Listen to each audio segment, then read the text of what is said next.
கல்வி தொலைக்காட்சியின் மாணவ நண்பர்கள் அனைவருக்கும் வணக்கம். நான் உங்கள் பொன்வேல் பாண்டியன். இந்த எபிசோட நம்ம பார்க்க போகிறது ஜூன் 2026 ஆண்டிற்குரிய நடப்பு செய்திகளின் தொடர்ச்சி. ஆரம்பிக்கலாமா? ஃபர்ஸ்ட் பாருங்கம்மா, ஒரு முக்கியமான ஒரு அமைப்பை பற்றி நம்ம பார்க்க போகிறோம். ஃபர்ஸ்ட் ஸ்டார்டிங்லேயே சூப்பரான செய்தி, நிதி ஆயோக் அமைப்பு. சரியா, கடந்த எபிசோட்ல நிதி ஆயோக்கோட முக்கியமான அந்த கூட்டத்தொடரில் நடைபெற்ற சம்பவங்கள் எல்லாமே நம்ம பேசியிருந்தோம். நரேந்திர மோடி அவர்கள் ஆற்றிய உரை, தமிழ்நாடு முதலமைச்சர் ஜோசப் விஜய் அவர்கள் ஆற்றிய உரையோட சிறப்பம்சங்கள் எல்லாமே பார்த்திருந்தோம். அப்படிப்பட்ட அந்த நிதி ஆயோக் அமைப்பை பற்றி ஒரு சின்ன குறிப்பு பார்த்துக்கலாம். சரிங்களா, பாருங்க. நிதியோட ஃபுல் ஃபார்ம் பார்த்துக்கோங்க, national institution for transforming India. சரியா, மாறும் இந்தியாவிற்கான ஒரு தேசிய அமைப்புன்னு சொல்லுவாங்க. அதான் நிதி ஆயோக்கோட அந்த ஃபுல் ஃபார்ம். ஆயோக் அப்படின்னா கமிஷன், ஆணையம் என்று பொருள். ஓகேவா? பாருங்க, இந்த நிதி ஆயோக் அமைப்பு உருவாக்கப்பட்ட நாள் ஜனவரி 1, 2015. இதற்கு பதிலாக இதுக்கு முன்னாடி செயல்பாட்டில் இருந்த பிளானிங் கமிஷன் திட்டக்குழுவிற்கு மாற்றாக தான் உருவாக்கப்பட்டது இந்த நிதி ஆயோக் அமைப்பு. மறக்கக்கூடாது. சரியா, இந்த நிதி ஆயோக் அமைப்பு தான் மத்திய அரசின் சிந்தனை களஞ்சியம் என்று அழைக்கப்படுகிறது. சரியா, திங்க் டேங்க் சொல்லுவாங்க. என்ன பேருமா? Think tank of government of India. சரியா, மத்திய அரசுக்கு திட்டங்கள் தொடர்பாக ஆலோசனைகள் வழங்குறதுல தலைமை அமைப்பு எதுன்னு பார்த்தீங்கன்னா எந்த அமைப்புமா? நிதி ஆயோக் அமைப்பு.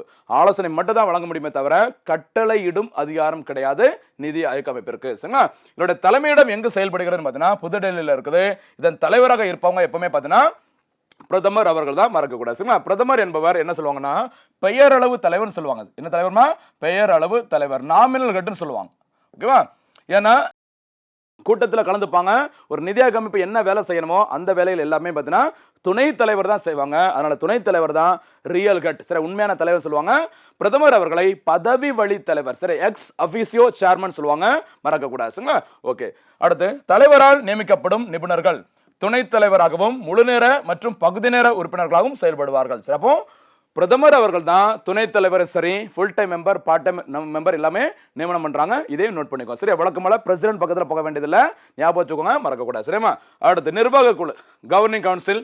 ஒரு நிதி ஆயோக்கோட கவர்னிங் கவுன்சில் யாரெல்லாம் இருப்பாங்க அப்படின்னா இந்தியாவின் அனைத்து மாநில மற்றும் யூனியன் பிரதேசங்களின் முதலமைச்சர்களும் மற்றும் யூனியன் பிரதேசங்களின் துணைநிலை ஆளுநர்களும் இடம்பெற்று இருப்பார்கள். இன்னும் ஈஸியா சொல்றதா இருந்தா, எங்கெல்லாம் மக்களால் தேர்ந்தெடுக்கப்பட்ட சட்டப்பேரவை இருக்குதோ அந்த சட்டப்பேரவை இருக்கிற மாநிலங்கள் மற்றும் யூனியன் பிரதேசங்கள் இருக்கிற முதலமைச்சர்களும் பிளஸ் யூனியன் பிரதேசங்களின் துணைநிலை ஆளுநர்களும் இந்த நிதி ஆயோக்கோட கவர்னிங் கவுன்சில்ல உறுப்பினர்களாக இருப்பாங்க. மறக்கக்கூடாது. சரிங்களா?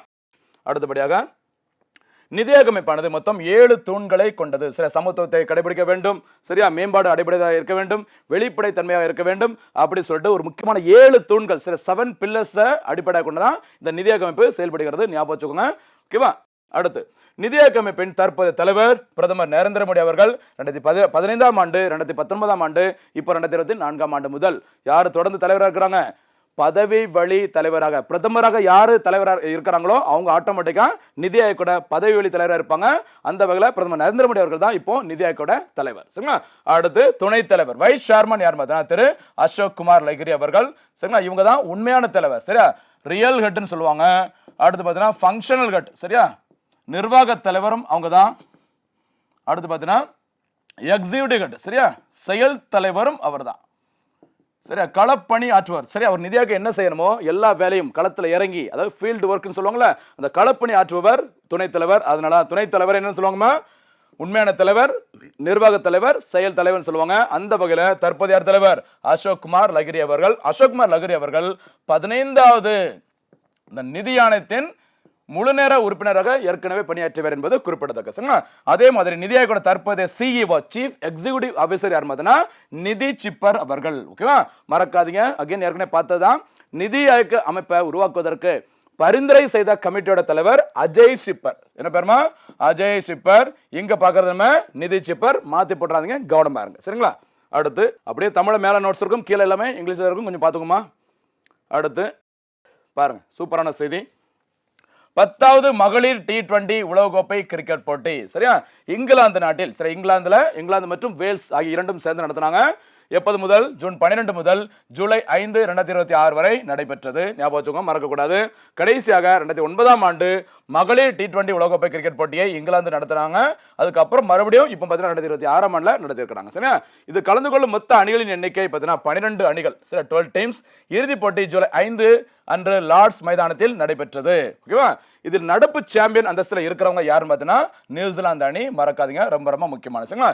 இதுவரை நடத்தப்பட்டுள்ள 9 தொடர்களில் 6 முறை சாம்பியன் வின் பண்ண அணி எதுன்னு பார்த்தீங்கன்னா ஆஸ்திரேலியா மகளிர் அணி. அவங்க தான் இந்த போட்டியிலையும் சாம்பியன் தான் பண்ணிக்கிறாங்க. நெக்ஸ்ட் மந்த் இந்த ஜூலை மந்த் கரண்ட் வைஸ் பார்க்கும்போது நம்ம டீட்டெயிலாக பார்க்கலாம் சரிங்களா.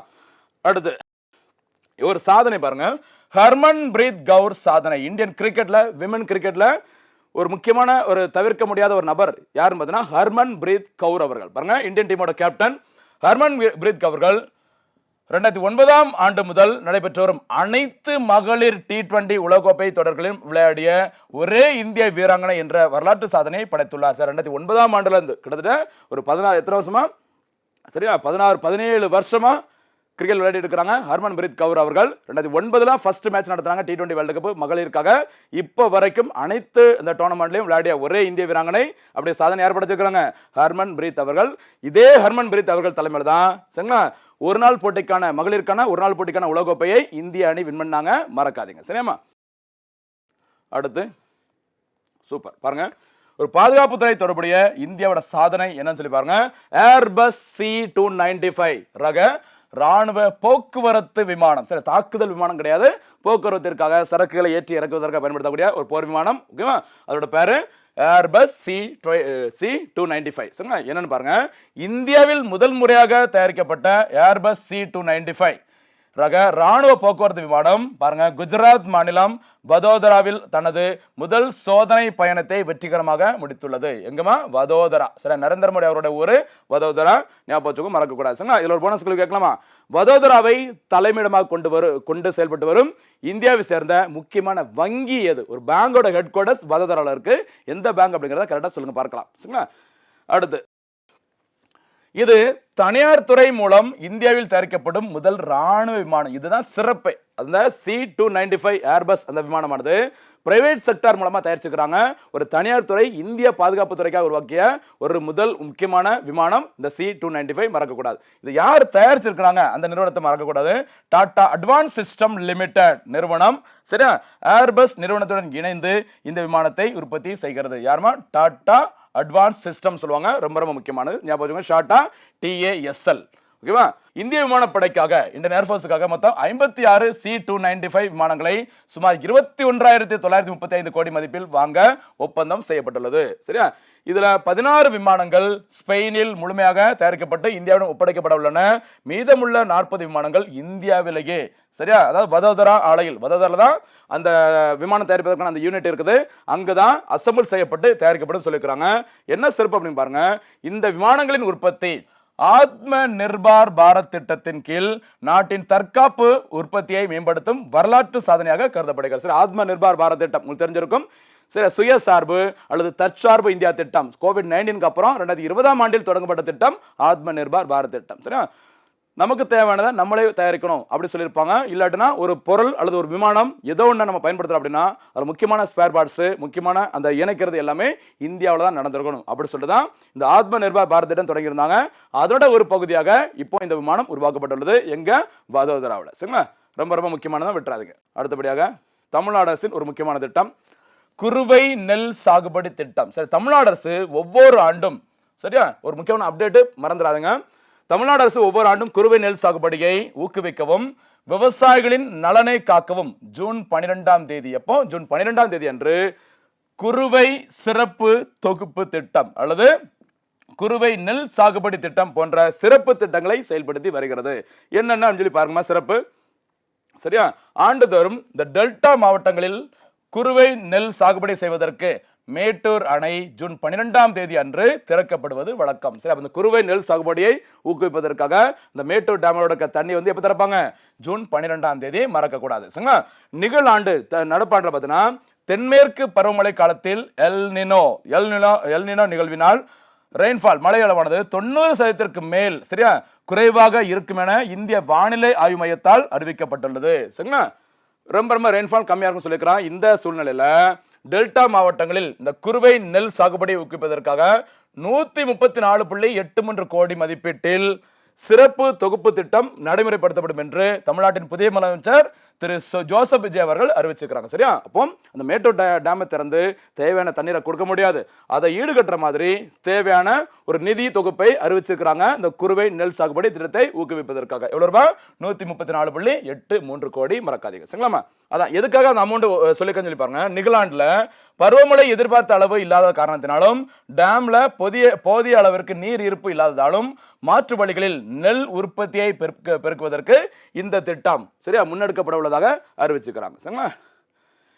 இதனுடைய தொடர்ச்சியாக விவசாயிகளுக்கு நாளொன்றிற்கு 18 மணி நேர இந்த மும்முனை மின்சாரம் 3 phase அந்த மின்சாரம் தடையின்றி வழங்கப்படும். இது தவிர குறுவை சாகுபடிக்கு 10,714 மெட்ரிக் டன் நெல் விதைகள் மற்றும் 4.02 லட்சம் மெட்ரிக் டன் உரங்கள் இருப்பு வைக்கப்பட்டுள்ளன. அந்த விவசாயிகளுக்கு, டெல்டா விவசாயிகளுக்கு உதவி செய்வதற்கு ரொம்ப முக்கியமானது. ஞாபகம் வச்சுக்கோங்க. இது பிரிலிம்ஸும் கேட்கலாம், மெயின்ஸும் கேட்கலாம். விவசாயிகளின் முன்னேற்றத்திற்கு தமிழ்நாடு அரசின் நடவடிக்கைகள் எவைன்னு சொல்லும்போது இந்த குறுவை நெல் சாகுபடி திட்டம் ரொம்ப ரொம்ப முக்கியமானது. விட்டுறாதீங்க. சரிங்களா? அடுத்து பாருங்க, ஒரு முக்கியமான நியமனம். ரேரா சில விஷயங்கள்ல இன்டர்நேஷனல் லெவல்ல இந்தியர்கள் தலைமை பொறுப்பே இருப்பாங்க. அதுல முக்கியமான ஒரு அமைப்பு பாருங்க, சர்வதேச வர்த்தக சபை.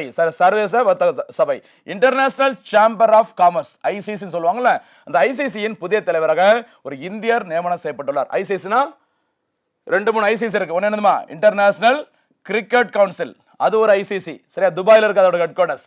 இன்னொன்னு international criminal court. International criminal court எங்க இருக்குது? சரிங்களா? எங்க இருக்கு? நெதர்லாந்து நாட்டில் தி ஹேக் நகரில் அமைந்துள்ளது.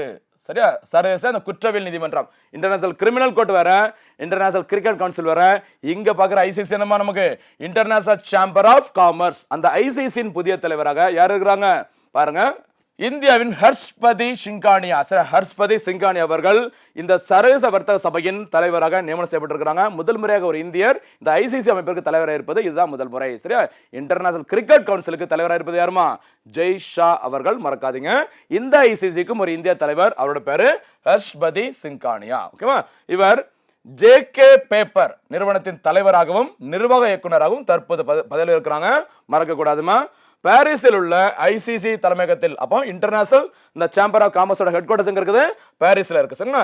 இந்த தலைமையில் நடைபெற்ற கூட்டத்தில் இவர் முறைப்படி பதவியேற்றார். இந்த ஐசிசி அமைப்பு உருவாக்கப்பட்ட வருஷம் பார்த்துக்கோங்க, 1919ல ஹெட் குவார்ட்டர்ஸ் பார்த்தீங்கன்னா பாரிஸ்ல இருக்கு. 1919ல உருவாக்கப்பட்டது ஐசிசி. ஹெட் குவார்ட்டர்ஸ் எங்க? பாரிஸ். அதுக்கு தான் ஒரு இந்தியன் தலைவராக இருக்கிறாங்க. யாருமா? ஹர்ஷ்பதி சிங்கானியா. ஓகேவா? அடுத்து போலாமா? இப்போ இந்தியர்களுக்கு நிறைய ரெகக்னேஷன் கிடைச்சிருக்குது வேர்ல்ட் லெவல்ல, அதுதான் இதுல சொல்ல வராங்க. பார்த்துக்கோங்க. அடுத்து பாருங்க, முக்கியமான ஒரு இன்னொரு அப்டேட் பாருங்க. உலகின் முதல் ட்ரில்லியனர், உலகின் பெரும் பணக்காரரான எலான் மஸ்க், உங்களுக்கு தெரிஞ்சிருக்கும். சரியா? ஸ்பேஸ் எக்ஸ், உலகின் மிகப்பெரிய தனியார் விண்வெளி ஆராய்ச்சி நிறுவனத்தோட பேரு ஸ்பேஸ் எக்ஸ். இது தவிர டெஸ்லா, இது தவிர எக்ஸ் முன்னாள் அந்த மீனிங்ல ட்விட்டரோட புதிய பேர் தான் எக்ஸ். இதோட தலைவரா ஓனரா இப்ப யார் இருக்கிறாங்க?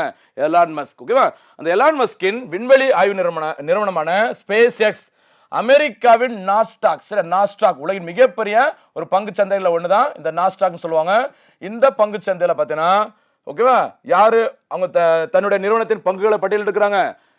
எலான் மஸ்கோட இந்த ஸ்பேஸ் எக்ஸ் நிறுவனம். ஓகேவா? இந்த ஸ்பேஸ் எக்ஸ் விண்வெளி ஆய்வு நிறுவனத்தின் பொது பங்கு வெளியீட்டின்படி, சரி, IP1 சொல்லுங்களா, இனிஷியல் பப்ளிக் ஆஃபர், அந்த பொது பங்கு வெளியீட்டின் மூலம் அந்த நிறுவனத்தின் தலைவரான எலான் மஸ்க் உலகின் முதல் ட்ரில்லியனராக உருவெடுத்துள்ளார். ஞாபகம் வச்சுக்கோங்க. சரி, வழக்கம் ஏகப்பட்ட காசு சம்பாதிச்சிருக்கிறாங்க. அந்த நிறுவனத்தோட ஷேர் அமெரிக்காவோட நாஸ்டாக், சரி, நமக்கு BSE சொல்றாங்களா, Bombay stock exchange, NSE national stock exchange, அந்த லிஸ்ட்ல முக்கியமான ஒரு இன்டர்நேஷனல் இருக்கிற ஃபேமஸான பங்கு சந்தையோட பேரு நாஸ்டாக், அமெரிக்காவில் இருக்கு. சரியா? அதுல தான் தன்னுடைய பங்குகளை விற்பனை பண்ணியிருக்கிறாங்க. யாரு? ஸ்பேஸ் எக்ஸ் நிறுவனம். இதன் மூலம் அவரோட வேல்யூ எங்கே போச்சுது? இதன் மூலம் உலகின் முதல் ட்ரில்லியனர் அப்படிங்கிற அந்தஸ்தை பெற்றிருக்கிறாங்க ஸ்பேஸ் எக்ஸோட ஓனர் ஸ்பேஸ் எக்ஸ், சரி, எலான் மஸ்க் அவர்கள். ஓகேவா? அடுத்து, ட்ரில்லியனர் என்றால் $1,00,000 கோடி. ஓகேவா? ஞாபகம் வச்சுக்கோங்க. ஒரு ட்ரில்லியனர் அப்படின்னா இந்தியன் கரன்சில எவ்வளவு வேல்யூமா பாருங்க. அதாவது டாலர்ல பார்க்கும்போது 1,00,000 கோடி, இந்திய ரூபாயின் மதிப்பில் பார்க்கும்போது 95 லட்சம் கோடி. $1,00,000 எவ்வளவு பெரிய அமௌண்ட், ஒரு கோடி எவ்வளவு அமௌண்ட், 95 லட்சம் கோடினா எவ்வளவு பெருசு அப்படிங்கறத பாத்துக்கோங்க. அந்த சொத்துக்கு அதிபர் யாரு? Elon Musk. மறக்காதீங்க. சரிங்களா? எலான் மஸ்க் பிறந்த நாடு எதுன்னு பார்த்தீங்கன்னா தென்னாப்பிரிக்கா. ஓகேவா? மறக்காதீங்க. தென்னாப்பிரிக்காவில் பிறந்தவர், இப்ப அமெரிக்காவில் இருக்கிறாங்க. தென்னாப்பிரிக்காவில் பிறந்த எலான் மஸ்க் அவர்கள் டெஸ்லா மற்றும் ஸ்பேஸ் எக்ஸ் நிறுவனங்கள் மூலம் உலக புகழ் பெற்றவர். அது கூட இதை சேர்த்துக்கோங்க, எக்ஸ். ஓகேவா? அது தவிர ஸ்டார்லிங் அப்படிங்கிற பேர்ல ஒரு பிராட்பேண்ட் கனெக்ஷன் வேர்ல்டு லெவல்ல கொண்டு வந்திருக்கிறாரு ஸ்பேஸ் எக்ஸ் நிறுவனர் எலான் மஸ்க். ஓகேவா, அடுத்த செய்தி போலாமா? ஓகே, ஒரு முக்கியமான ஒரு விளையாட்டு வீரர் சரியா ரீசெண்டா காலமாயிருக்கிறாங்க. யாருன்னு சொல்லி பாருங்க. புகழ்பெற்ற துப்பாக்கி சுடுதல் வீரர் ஜஸ்பல் ராணா அவர்கள் காலமானார். ரொம்ப முக்கியமான ஒரு இந்திய விளையாட்டு வீரர். எந்த விளையாட்டுல புகழ்பெற்றவர்? துப்பாக்கி சுடுதல். இப்படிதான் கேட்பாங்க. சரியா, சமீபத்தில் காலமான ஜஸ்பல் ராணா ஏதாவது முக்கியமான விருது வாங்கியிருந்தாங்கன்னா எந்த அவார்டுன்னு கேட்கலாம், அல்லது எந்த விளையாட்டில் புகழ்பெற்றவர் கேட்கலாம். எதுல? துப்பாக்கி சுடுதல் போட்டியில். ஓகேவா, பாருங்க. ஜஸ்பல் ராணா அவர்கள் ஆசிய விளையாட்டு போட்டிகளில் தங்க பதக்கம் வென்றவரும் துப்பாக்கி சுடுதல் பயிற்சியாளருமான தற்போது பயிற்சியாளர் இருக்கிறாங்க ஜஸ்பல் ராணா அவர்கள். சமீபத்தில் மாரடைப்பு காரணமாக மரணம் அடைஞ்சிருக்கிறாங்க. இவருடைய மாநிலம் உத்தரகாண்ட் மாநிலம். ஞாபகம் வச்சுக்கோங்க. காமன்வெல்த் விளையாட்டு வரலாற்றில் இந்தியாவுக்காக அதிகபட்ச பதக்கங்களை வென்றவர் என்ற பெருமை பெற்றுள்ளவர் ஜஸ்பல் ராணா அவர்கள். சரி, ஞாபகமா காமன்வெல்த் விளையாட்டு போட்டிகளில் அதிக எண்ணிக்கையில பதக்கம் வென்ற சாதனை படைத்தவர் ஜஸ்பல் ராணா. ரொம்ப ரொம்ப முக்கியமானது. சரியா, பாருங்க என்னென்ன பதக்கம் பாருங்க. 1994, 1998, 2002, 2006 ஆகிய 4 காமன்வெல்த் விளையாட்டு போட்டிகளில் பங்கேற்று பதக்கம் வென்றவர் ஜஸ்பல் ராணா அவர்கள். இவர் இதுவரை 15 பதக்கங்களை வென்று சாதனை படைச்சிருக்கிறாங்க. ரொம்ப ரொம்ப முக்கியமான ஒரு பதக்கத்துக்கே அப்படி இருக்கும் 15 மெடல் வின் பண்ணிருக்கிறாங்க ஜஸ்பல் ராணா அவர்கள். ஞாபகம் வச்சுக்கோங்க.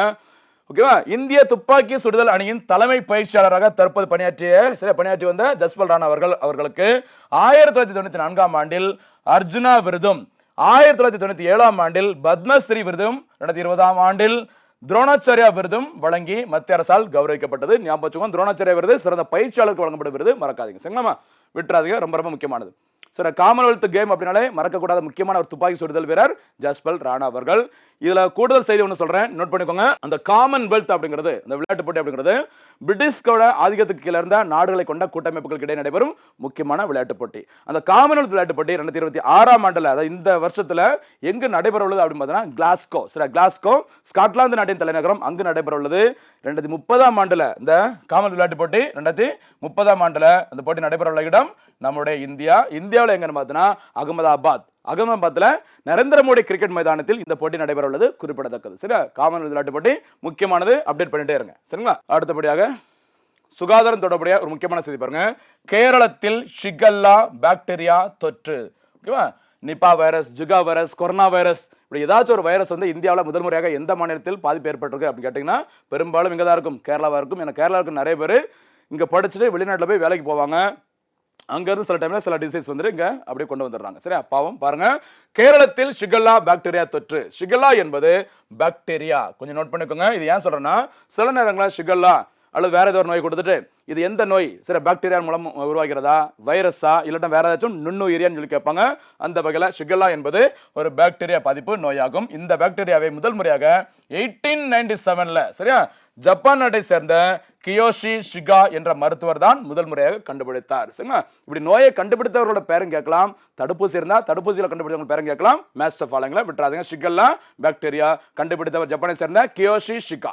சரியா, இந்த ஷிகல்லா பாக்டீரியா என்பது பாக்டீரியா தொற்று என்பது அசுத்தமான உணவுகள், நீர் மூலம், சரி அசுத்தமான உணவு, அசுத்தமான சரியா அதாவது சுத்தமற்ற நீர் ஏற்கனவே பாதித்தவரிடம் இருந்தும் பரவக்கூடிய ஒரு நோய். ஞாபகம் வச்சுக்கோங்க. சரிங்களா, அடுத்து பெரும்பாலும் இந்த நோயானது குழந்தைகளையே சரிங்களா தாக்குகிறது. இந்த வகையான இந்த ஷிகல்லா பாக்டீரியா வந்து அதிகப்படியாக யாரை பாதிக்குதுமா? குழந்தைகள். அதனால கொஞ்சம் கவனமா இருக்கணும். சரிங்களா, இந்த தேங்கி கிடைக்கிற தண்ணீர், சரியா ஒரு சரியா ஏதாச்சும் கெட்டு போன உணவு, சரிங்களா தரமில்லாத தண்ணீர், இதிலெல்லாம் இந்த ஷிகல்லா பாக்டீரியா அதளவு பாதிக்குது. இதெல்லாம் என்னன்னே தெரியாம பயன்படுத்துறவங்க மேக்ஸிமம் யாரா இருப்பாங்க? குழந்தைகளா இருப்பாங்க. அதனால குழந்தைகளை கொஞ்சம் பத்திரமா பார்த்துக்கணும். சரிங்களா, ஓகே. இந்த தொற்று ஷிகல்லா தொற்று ஏற்பட்டால் அதிகமாக பாதிப்பு எங்கு ஏற்படும், எந்த உடல் உறுப்பு பாதிக்கப்படும் அப்படின்னு கேட்பாங்க. பெருங்குடல் பகுதியை தான் பாதிக்கிறது. இந்த தொற்றால் பாதிக்கப்பட்டவருக்கு என்னென்ன சைடு எஃபெக்ட் வரும்னு சொல்லி பாருங்க. வாந்தி, வயிற்றுப்போக்கு, காய்ச்சல், வயிற்று வலி போன்றவை ஏற்படும் என்பது குறிப்பிடத்தக்க. என்னென்ன சிம்டம்ஸ் இருந்தா இந்த நோய் பாதிப்பாக இருக்கலாம் அதெல்லாம் தெரிஞ்சுக்கோங்க. எப்படி பரவுது, எதன் மூலம் பரவுது, சரிங்களா அது காரணமான அந்த உயிரியோட பேரு பாக்டீரியாவா வைரஸா அப்படிங்கிறத கொஞ்சம் நோட் பண்ணுங்க. சரிங்களா, அடுத்தபடியாக நம்ம பார்க்க போறது பாருங்க. இந்திய ராணுவத்தின் புதிய தலைமை தளபதி. சரிங்களா, பாருங்க இந்திய ராணுவம், இந்தியன் ஆர்மி, சரியா இந்தியன் ஆர்மியோட புதிய தலைமை தளபதியாக லெப்டினன்ட் ஜெனரல் தீரஜ் சேத் அவர்கள் நியமனம் செய்யப்பட்டுள்ளார். சரியா, இப்போ லெப்டினன்ட் ஜெனரலா இருக்கிறாங்க. முறைப்படி பொறுப்பேற்ற பிறகு அவங்க பார்த்தீங்கன்னா ஆர்மி ஜெனரலா பதவியில் வருவாங்க. யாருமா? தீரஜ் சேத் அவர்கள், மறக்கக்கூடாது. தீரஜ் சேத் அவர்கள் இந்தியாவின் 31வது ராணுவ தலைமை தளபதி ஆவார், மறக்கக்கூடாது. இதுக்கு முன்னாடி இந்த பதவியில் இருந்தவங்க யாருன்னு பார்த்தீங்கன்னா ஜெனரல் உபேந்திர திவேதி அவர்கள் ஜூன் 30, 2026 முதல் அவங்க வந்து பார்த்தீங்கன்னா பதவிக்கு வராங்க. இவருடைய பதவிக்கு பிறகு யாருக்கு பிறகு? உபேந்திர திவேதி அவர்களுக்கு பிறகு 31வது ராணுவ தலைமை தளபதி பார்த்துக்கோங்க தீரஜ் சேத் அவர்கள். ஓகேவா? ஓகே, பாருங்க ஒரு வரலாற்று குறிப்பு பாருங்க, எக்ஸ்ட்ரா பாயிண்ட். இந்திய ராணுவத்தின் முதல் இந்திய தலைமை தளபதியாக பொறுப்பேற்றவர் ஃபீல்டு மார்ஷல், சரியா, கோதண்டரோ மடப்பா கரியப்பா, ஷார்ட்டா KM கரியப்பா அப்படிங்கிற மாதிரி பெயர் பெற்றிருப்பாங்க. ஞாபகம் வச்சுக்கோங்க. இவர் பதவியேற்ற நாள் என்னைக்குன்னு சொல்லி பாருங்க. ஓகேவா? அதாவது KM கரியப்பா அவர்கள் பதவியேற்ற நாள் ஜனவரி 15. ஓகேவா? ஜனவரி 15, 1949 அன்று தான் இந்திய ராணுவத்திற்கு ஒரு இந்தியர் தலைமை தளபதியை பொறுப்பேற்றாங்க. அவரோட பேரு KM கரியப்பா. அந்த ஜனவரி 15ஆம் தேதி தான் இந்தியாவில் ஆர்மி டே, மறக்கக்கூடாது, விட்டுறாதீங்க. ஓகேவா? அவர் ஓய்வு பெற்ற நாள் ஜனவரி 14, 1953. அந்த ஜனவரி 14ஆம் தேதி முன்னாள் படை வீரர்கள் தினமாக கடைபிடிக்கப்படுகிறது, குறிப்பிடத்தக்க. அந்த வெட்டரன்ஸ் டே அப்படி சொல்லுவாங்கல்ல, மறக்காதீங்க. ஓகேவா? அப்புறம் ராணுவ தினம், முன்னாள் படை வீரர்கள் தினம் ரெண்டுமே பார்த்தீங்கன்னா ஜனவரி 15 மற்றும் 14ஆம் தேதியில் வருது. ரெண்டுக்குமே காரணம் KM கரியப்பா அவர்கள், மறக்காதீங்க. அந்த ராணுவத்தின் புதிய தலைமை தளபதி தான் யாருமா? தீரஜ் சேத் அவர்கள், 31வது தலைமை தளபதி, மறக்காதீங்க. ஓகேவா? ஓகே, அடுத்து கூடுதல் செய்திகளை எப்பவுமே எக்ஸாமுக்கு தேவையான விஷயங்களை தொகுத்து கொடுப்பது நம்மளுடைய வழக்கம். பாருங்க, இந்திய பாதுகாப்பு துறையின் தலைமை தளபதிகள். சரியா? இப்போ நம்ம பார்த்த ஃபர்ஸ்ட் ஆர்மி, சரி, இந்தியன் ஆர்மியோட தலைமை தளபதி யாருமா? ஜெனரல். அந்த பேரை பார்த்துக்கோங்க. அவருடைய தலைவருக்கு முன்னாடி வர்ற அந்த பொதுவான அந்த சிறப்பு பேரை பார்த்துக்கோங்க. ஆர்மிக்கு ஜெனரல், ஆர்மி ஜெனரல் தீரஜ் சேத் அவர்கள் 31வது தலைமை தளபதி. ஓகேவா? அடுத்து இந்தியன் நேவிக்கு யாருன்னு பார்த்தீங்கன்னா இந்திய கடற்படையின் தலைமை தளபதியாக, ஓகேவா, அட்மிரல் கிருஷ்ணா சுவாமிநாதன் அவர்கள் பொறுப்பேற்றுக்கிறாங்க. ஞாபகம் வச்சுக்கோங்க. இவர் இந்திய கடற்படையோட 27வது தலைமை தளபதி என்பது குறிப்பிடத்தக்க. கிருஷ்ணா சுவாமிநாதன். அடுத்து பாருங்க, விமானப்படை இந்தியன் ஏர்ஃபோர்ஸ். சரியா? இந்தியன் ஏர்ஃபோர்ஸுக்கு பாருங்க இந்திய விமானப்படையின் தலைமை தளபதியாக air chief marshal Amarpreet Singh அவர்கள் பொறுப்பேற்றிருந்தாங்க. இவர் இந்திய விமானப்படையின் 28வது தலைமை தளபதி என்பது குறிப்பிடத்தக்கது. அப்போ ஆர்மிக்கு வந்து ஜெனரல், நேவிக்கு பார்க்கும்போது, கடற்படைக்கு பார்க்கும்போது அட்மிரல், விமானப்படைக்கு பார்க்கும்போது ஏர் சீஃப் மார்ஷல், மறக்கக்கூடாது. ஒவ்வொரு பேரும் முக்கியமான. சார் தீரஜ் சேத் அவர்கள், அடுத்து கிருஷ்ணா சுவாமிநாதன் அவர்கள், இங்க விமானப்படைக்கு யாருமா? AP சிங் அல்லது அமர்பிரீத் சிங், மறக்காதீங்க. சரிங்களா? இன்னொரு முக்கியமான பேரு, நம்ம தப்பு பண்ணக்கூடிய ஒரு ஏரியா பாருங்க, முப்படைகளின் தளபதி. சரியா? அல்லது முப்படைகளின் தலைமை தளபதி அல்லது சுப்ரீம் கமாண்டர் அல்லது கமாண்டர் இன் சீஃப்னு சொல்லுவாங்க. ஒவ்வொரு பேரும் பாருங்க, எல்லாம் மீனிங் ஒன்று தான். சரியா? கமாண்டர் இன் சீஃபாக இருப்பது யார் பார்த்தீங்கன்னா இந்திய குடியரசுத் தலைவர் அவர்கள். அப்போ இந்திய குடியரசுத் தலைவரோட முப்படைகளின் தலைமை தளபதின்னு கேட்ட யார் தான் சொல்லணும்? குடியரசுத் தலைவர் அவர்கள். அவங்கள கமாண்டர் இன் சீஃப் அல்லது சுப்ரீம் கமாண்டர் சொல்லுவாங்க. அந்த வகையில் யாருமா தற்போது திரௌபதி முர்மு அவர்கள், ஒடிசா மாநிலத்தை சேர்ந்தவர். ஞாபகம் வச்சுக்கோங்க. பழங்குடியினத்தை சேர்ந்த முதல் இந்திய குடியரசுத் தலைவர் யாருன்னு பார்த்தீங்கன்னா யாருமா? திரௌபதி முர்மு அவர்கள், விமன் பிரசிடென்ட். ஓகேவா? பெண்களுக்கான குடியரசுத் தலைவராக. அடுத்து முப்படைகளின் தலைமை அதிகாரி. இந்த பேரை பார்த்துக்கோங்க. என்ன பேருமா? CDS. CDS என்ன விரிவாக்கம்? Chief of defence staff. முப்படைகளின் தலைமை அதிகாரி. ராணுவத்திலிருந்து பணியாற்றி ஓய்வு பெற்ற ஒரு வீரருக்கு, சரி, ஒரு நபருக்கு வழங்கப்படுகிற அந்த பதவிக்கு தான் என்ன பேர் சொல்லுவாங்க? முப்படைகளின் தலைமை அதிகாரி, சீஃப் ஆஃப் டிஃபென்ஸ் ஸ்டாஃப். யாருன்னு பார்த்தீங்கன்னா NS ராஜா சுப்பிரமணிய அவர்கள். சார், ராஜா சுப்பிரமணிய அவர்கள் தமிழ்நாட்டினை பூர்வீகமாக கொண்டவர் என்பது குறிப்பிடத்தக்கது, மறக்காதீங்க. சரிங்களா? அங்க பாக்குறது என்ன பேர் பார்த்தோம்? கிருஷ்ணா சுவாமிநாதன் அவர்கள். இங்க பாக்குறது ராஜா சுப்பிரமணிய அவர்கள். ரெண்டுமே நமக்கு பழக்கப்பட்ட பேர் மாதிரி இருக்கு, கொஞ்சம் பார்த்துக்கோங்க. இந்திய முப்படைகளின் 3வது தலைமை தளபதி தான் யாருமா? ராஜா சுப்பிரமணிய அவர்கள், மறக்கக்கூடாது. 2019ஆம் ஆண்டுல 2019ல இந்தியாவின் முப்படைகளுக்கும் சரி தலைமை அதிகாரியாக யார் ஃபர்ஸ்ட் டைம் நியமிக்கப்பட்டாங்க அப்படின்னு பார்த்தீங்கன்னா திரு பிபின் ராவத் அவர்கள். என்ன பேருமா? பிபின் ராவத். 2019ல தான் இந்த பதவி முதன்முறையாக உருவாக்கப்பட்டது. சரி, பிபின் ராவத் அவர்கள் 2021ஆம் ஆண்டுல நம்ம தமிழ்நாட்டின் நீலகிரி மாவட்டம் குன்னூர் அருகே நடைபெற்ற ஒரு ஹெலிகாப்டர் ஆக்சிடென்ட்ல ஃபேமிலியோட கிட்டத்தட்ட ஒரு 13 பேர் 14 பேர் அந்த ஹெலிகாப்டர் ஆக்சிடென்ட்ல மரணம் அடைஞ்சிருப்பாங்க. பிபின் ராவத் அவர்களுக்கு பிறகு இந்திய முப்படைகளின் தலைமை அதிகாரியாக பொறுப்பேற்றவர் திரு அனில் சௌகான் அவர்கள். சரியா? அனில் சௌகான் அவர்களுக்கு பிறகுதான் தற்போது யார் வந்திருக்கிறாங்க? ராஜா சுப்பிரமணிய அவர்கள். அப்போ இந்திய முப்படைகளில் 3 தலைமை தளபதிகளை வரிசைப்படுத்துன்னு கேட்டா ஃபர்ஸ்ட் பிபின் ராவத், அடுத்து அனில் சௌகான், தேர்டு ராஜா சுப்பிரமணி, மறக்காதீங்க. சரிங்களா? ஓகே, திருப்பி சொல்றேன். தலைமை அதிகாரி வேற, தலைமை தளபதி வேற. தலைமை தளபதினா எப்பவுமே தான் பிரசிடென்ட் அவர்கள். தலைமை அதிகாரிங்கிறவங்க ஆர்மியிலேருந்து ஓய்வு பெற்ற ஒரு நபரை நியமிப்பாங்க, பார்த்துக்கோ சரிங்களா. அடுத்து அகைன் இந்த மாதிரி செய்தி கண்டிப்பா எல்லா போட்டிகளிலும் கேட்பாங்க பாருங்க. கீழடி அகழ்வு ஆராய்ச்சியில் பண்டை கால இரும்பு உலைக்கலன் கண்டெடுக்கப்பட்டுள்ளது. சரி, கீழடி அப்படின்னாலே தமிழ்நாட்டில் நடைபெறும் அகழ்வு ஆராய்ச்சி பணிகள்ல முக்கியமான ஒரு இடம் சரிங்களா. பண்டைய தமிழர்களின் ஆட்சி முறை, அவங்க என்னெல்லாம் பொருட்களை பயன்படுத்திக்கிறாங்க, இந்த உலகிற்கு நாகரிகத்தை எப்படிலாம் வழங்கியிருக்கிறாங்க, அதுக்கு உதாரணமாக தெரிவிக்கக்கூடிய முக்கியமான ஒரு ஏரியா தான் சொல்லுவாங்கன்னா கீழடி. கீழடி இந்த மாவட்டத்தில் இருக்கு, சிவகங்கை மாவட்டம். சரியா, சிவகங்கை மாவட்டம் கீழடியில் நடைபெற்று வரும் 11ஆம் கட்ட அகழ்வாய்வு பணிகள் நடைபெற்று வருகிறது. ஏற்கனவே 10 முடிஞ்சிருக்குது, இப்போ 11வது கட்ட அகழ்வாய்வு பணிகள் நடைபெற்று வருகிறது. அப்போது அந்த கீழடியில் என்ன கண்டுபிடிச்சிருக்காங்க பாருங்க, ஒரு இரும்பு உலைக்கலன். சரிங்களா, இது பண்டைய கால தமிழர்களின் திறனை பறைசாற்றும் வகையில் இருக்குது அப்படின்னு சொல்லியிருக்கிறாங்க பாருங்க. இந்த உலைக்கலன் மூலம் கீழடி பகுதியானது வெறும் ஒரு குடியிருப்பு மக்கள் வசிக்கிற பகுதியாக மட்டும் இல்லாம முக்கியமான ஒரு தொழில்துறை மையமாகவும். சரி, அப்போ இரும்பு உலைக்கலன் அப்படின்னா இரும்பு உருக்கிற வசதி இருக்குது. அப்போ அந்த இரும்பை வேற மாதிரி நிறைய விஷயங்கள் பயன்படுத்திருக்காங்க. அதன் மூலம் அங்கே சில தொழிற்சாலைகளும் இருந்திருக்கும் அப்படி சொல்லியிருக்கிறாங்க. அப்போ முக்கிய தொழில்துறை மையமாக செயல்பட்டது கீழடி அப்படி சொல்லியிருக்கிறாங்க. மேலும் கீழடியில் இரும்பு உற்பத்தி உலக தொழில் மிக சிறப்பான முறையில் நடைபெற்றிருப்பது தெரிய வருகிறது இந்த கண்டுபிடிப்பின் மூலம். சரிங்களா, அடுத்து கூடுதலாக 2 செய்தி பாருங்க. இந்திய தொழில் துறை ஆர்கியாலஜிக்கல் சர்வே ஆஃப் இந்தியா சொல்லுவாங்கல்ல, இந்திய தொழில் துறை உருவாக்கப்பட்ட வருஷம் 1861. அதை உருவாக்கியவர் மற்றும் முதல் தலைவர் உங்களுக்கு தெரிஞ்சிருக்கும் கண்டிப்பாக, அலெக்சாண்டர் கன்னிங்கம் அவர்கள். இந்திய தொழில் துறை உருவாக்கப்பட்டது சரியா 1861. அதுல இருந்து 100 வருஷம் கழிச்சு 1961 தான் தமிழ்நாட்டை உருவாக்குறாங்க. தமிழ்நாடு தொல்லியல் துறை மறக்காதீங்க சரிங்களா, ரொம்ப ரொம்ப முக்கியமானது, விட்டுறாதீங்க சரியா. அடுத்தபடியாக ஐரோப்பிய ஒன்றியம் சரிங்களா, அடிக்கடி பாருங்க இந்த ஐரோப்பிய ஒன்றியம் ஏதோ ஒரு வகையில் நியூஸ்ல வந்துட்டே இருக்கு. இந்தியாவுடன் வர்த்தக ஒப்பந்தம் நிறைய விஷயங்கள் அந்த ஐரோப்பிய ஒன்றியம் நியூஸ்ல வந்துட்டே இருக்கு பாருங்க.